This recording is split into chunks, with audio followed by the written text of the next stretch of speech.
Life is really very beautiful. It's not this ugly thing that we have made of it. And you can appreciate its richness, its depth, its extraordinary loveliness only when you revolt against everything, against organized religion, against tradition, against the present rotten society, so that you as a human being find out for yourself what is true. Not to imitate, but to discover.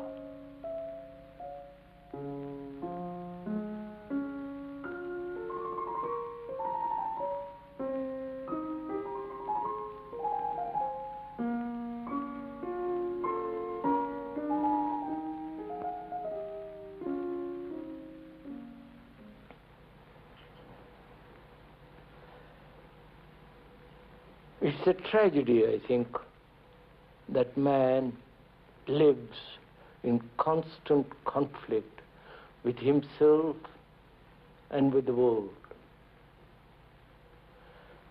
This conflict expresses itself in so many different ways. The conflict between two human beings, the conflict between ideals, the conflict between two beliefs, the conflict between two gods and gurus. This constant conflict which man has lived in is very destructive. It is not creative at all, quite the contrary. It is a wastage of energy. And man apparently, you have never been able to solve this problem at all. Conflict in relationship is really between two images. The image you have built about another and the image he has built about you. So in relationship, conflict is essentially between these two images. And can one live a life without this image? Image, the symbol, the conclusion that you may have drawn from your experience. And I think it is possible. Really it is possible to live without a single conflict. And that is possible only when you have no image about yourself. Image as being great or inferior or something noble or ignoble and so on. Not to have a single image about yourself or about another.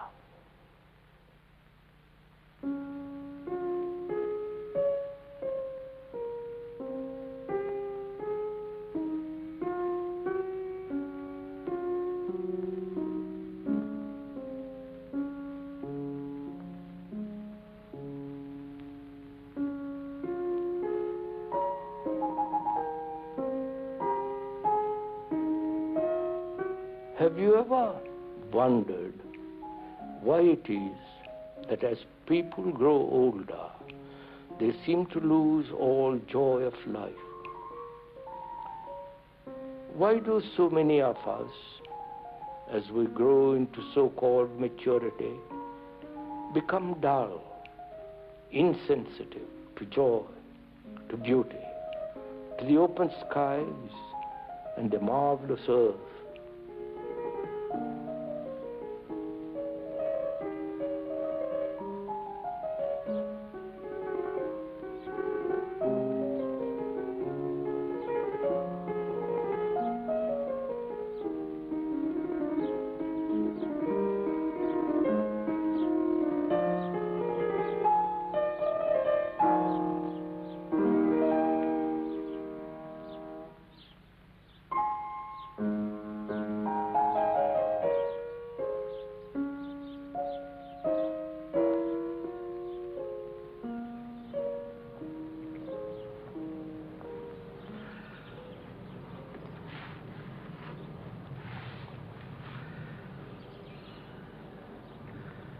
You can cultivate pleasure. You can pursue it. You can subtly, consciously or unconsciously, maintain this pursuit. But pleasure is entirely different from joy. You cannot invite joy. You may experience a period of joy and cultivate the memory of that experience and turn it into pleasure. But it's no longer joy. Joy cannot be invited as you can invite pleasure. And so the memory of joy remains, and the cultivation of that memory gradually becomes pleasure and prevents the joy coming in. So one has to be very much aware of these two, that joy cannot possibly be invited at any time, consciously or unconsciously. But pleasure in different forms can be pursued, sustained and nourished. So when this is very clear, the difference of the two, then joy becomes a natural event, and it happens quite often when the whole principle of pleasure is understood.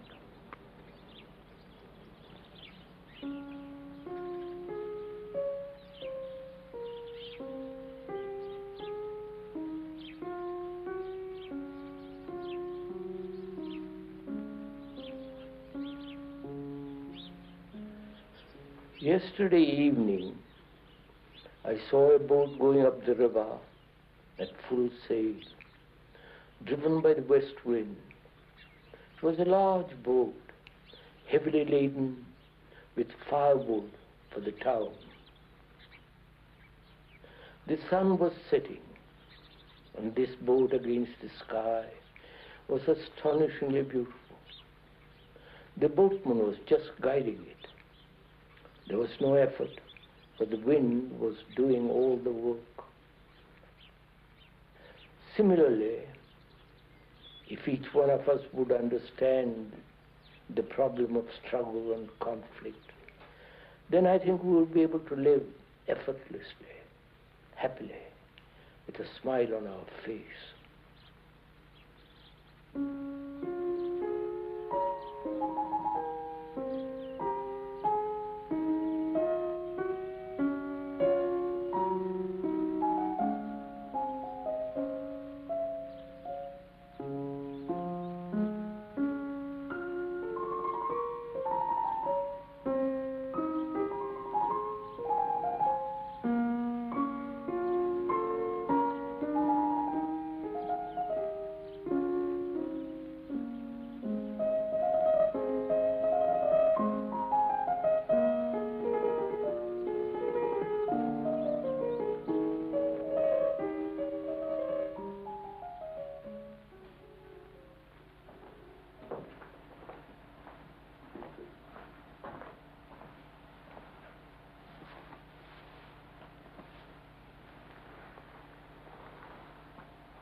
Our life, our everyday life,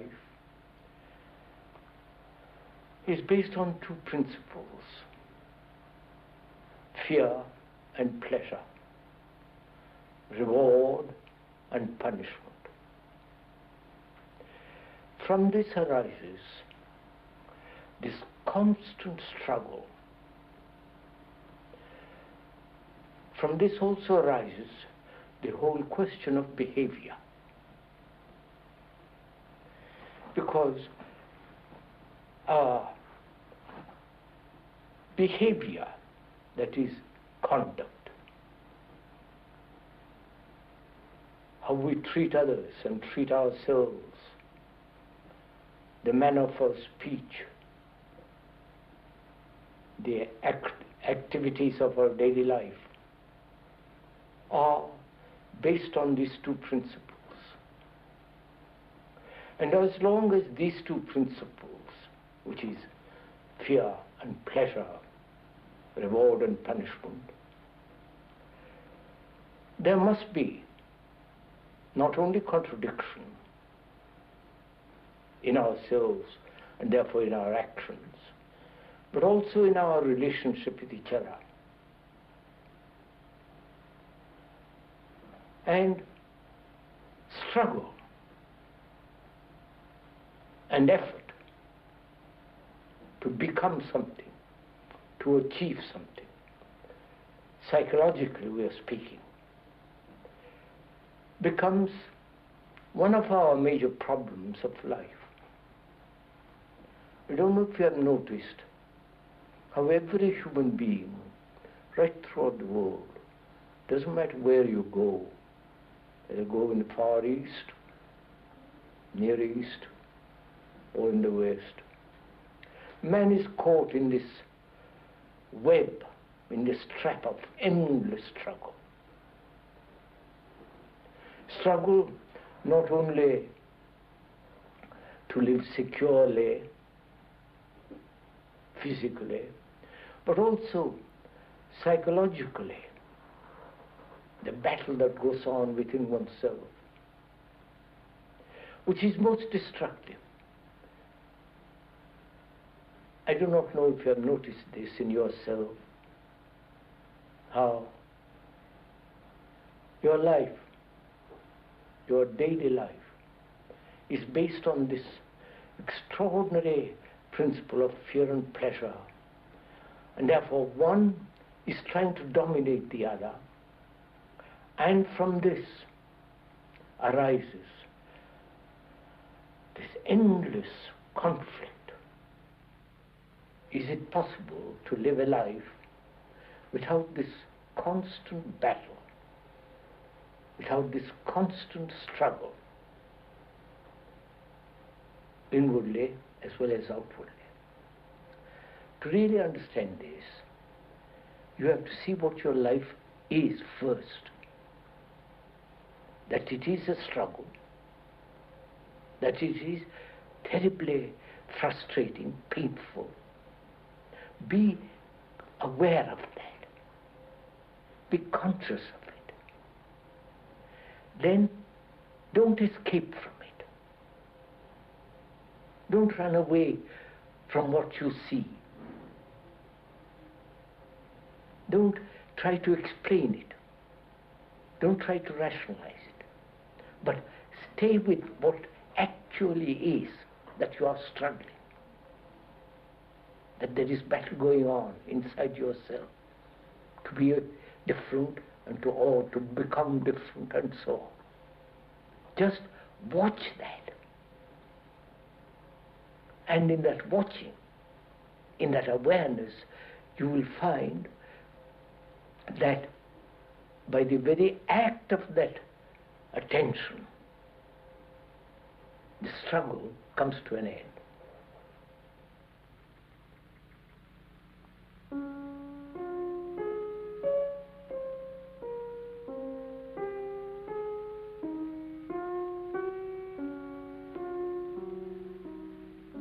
Silence has many qualities.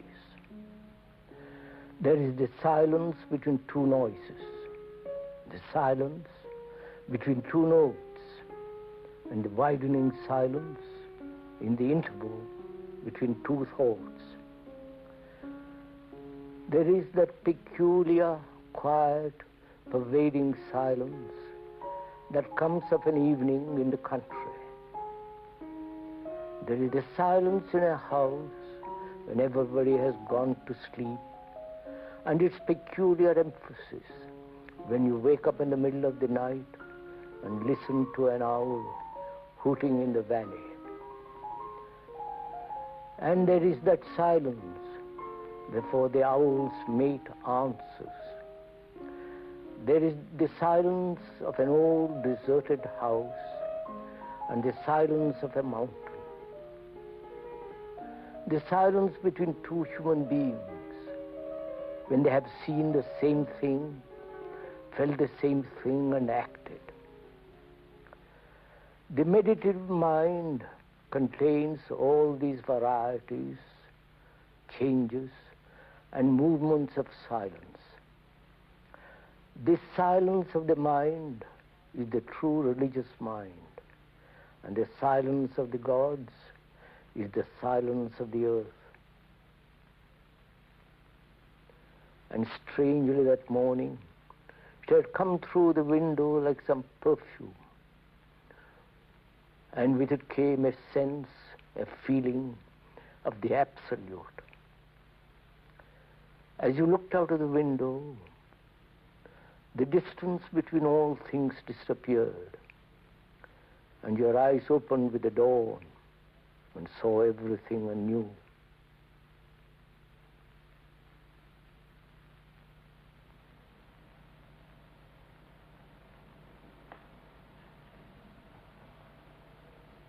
Love, like most human issues, is a very complex problem. I think we should approach it simply and look rather deeply into this question. Love isn't pleasure, nor desire, nor is it a romantic, fanciful affair. And we have made it either idealistic or a sexual affair. And I think when you go into it rather deeply, you'll find that when pleasure is identified with love, it becomes very personal.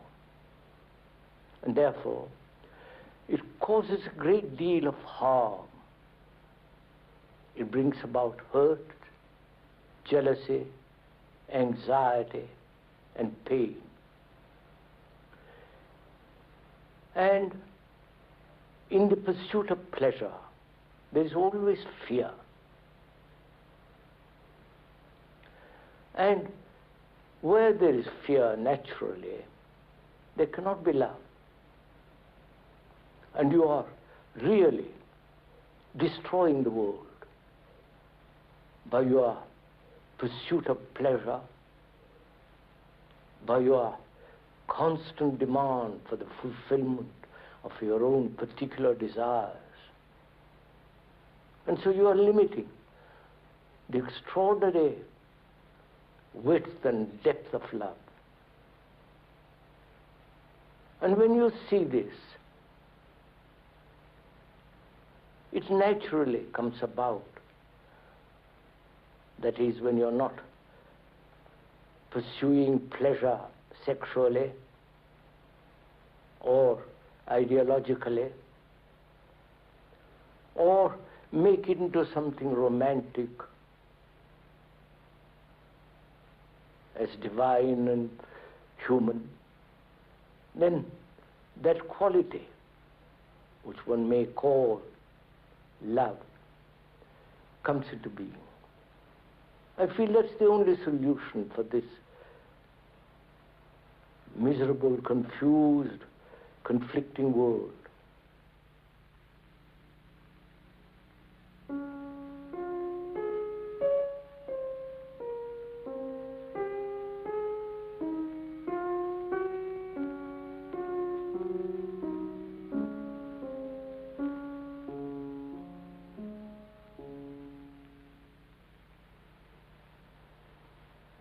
That's one of the most extraordinary things in the world.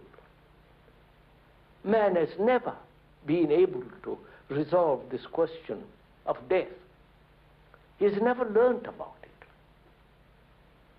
he has run away from it, or worshipped it from a distance, or frightened about it. We have never gone into it. We never said, let's find out. Let's learn what it means to live and what it means to die. We know what it means to live. A routine, as it is now, a great deal of suffering, a great deal of pain, and great boredom of life, which demands the search for entertainment, nightclubs, drink, drugs, and every form of amusement exploited.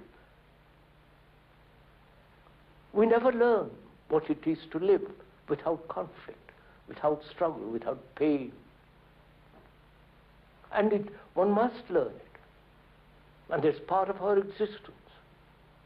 As we must also learn what it means to die. Because we are so frightened of death. Nobody talks about it.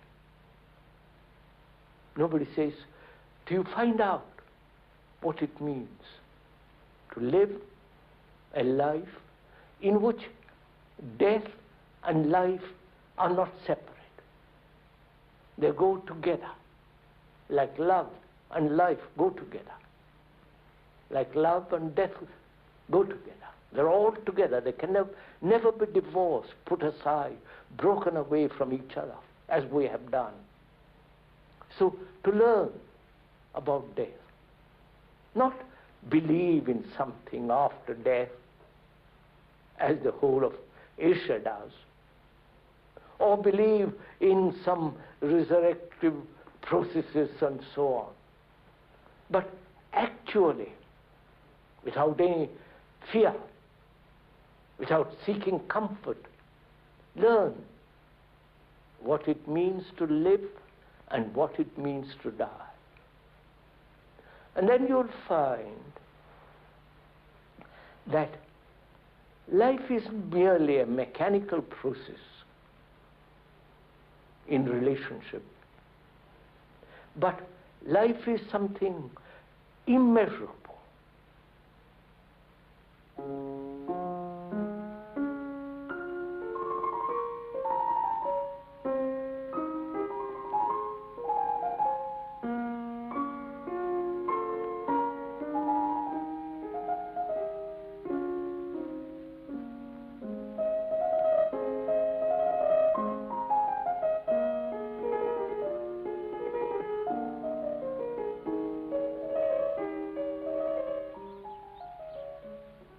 Philosophy means the love of truth,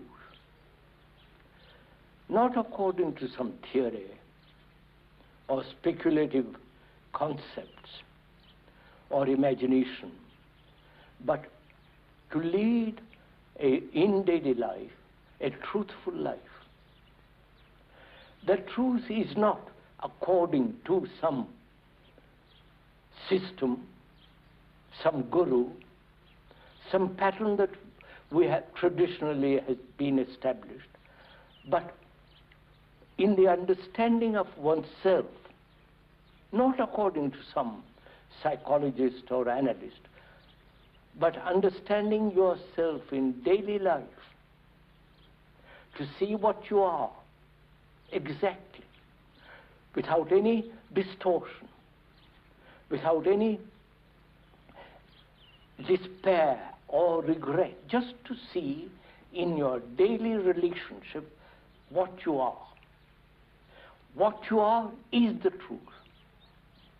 Now, that truth is denied when you follow somebody, follow a guru, follow a priest, follow a traditional concept of heaven or hell or savior and all the rest of it. Those are all the products of one's own thoughts. Therefore, one has to be free from this spiritual authority, if one can use that word, spiritual. Authority destroys not only truth, but your understanding of truth. So,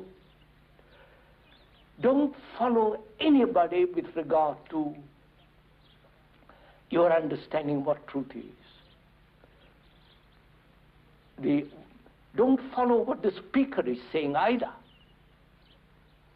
But what the speaker is saying is merely to observe yourself, to understand yourself as you are. Therefore, what is to be understood and gone beyond. And that is the whole problem of existence. That is, to understand our relationship with each other, how intimate, how distant. And in the understanding of that relationship comes the reality of one's own existence.